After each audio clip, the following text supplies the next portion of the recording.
نحمدہ و نصلی علی رسول الکریم اما بعد۔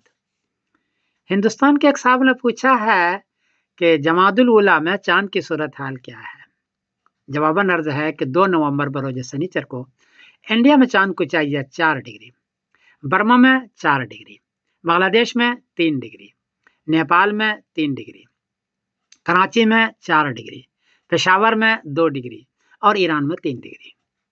چاند 10 ڈگری میں نظر آتا ہے، یہاں 4 ڈگری اور 3 ڈگری ہے، اس لیے 2 نومبر بروز سنیچر کو چاند نظر نہیں آئے گا۔ حالانکہ چاند کی عمر ہو چکی ہے 23 گھنٹے 45 منٹ، لیکن چاند ساؤتھ سے گزر رہا ہے، آپ لوگ نارتھ میں ہیں، تو چونکہ ساؤتھ سے چاند گزر رہا ہے، آپ لوگ نارتھ میں ہیں، اس لیے عمر ہونے کے باوجود بھی کیونکہ 22 گھنٹے میں چاند نظر آتا ہے، 2 نومبر بروز سنیچر کو چاند نظر نہیں آئے گا۔ 3 نومبر بروز اتوار کو چاند نظر آئے گا اور چاند کی عمر ہو چکی ہوگی 47 گھنٹے 45 منٹ، 47 گھنٹے 45 منٹ۔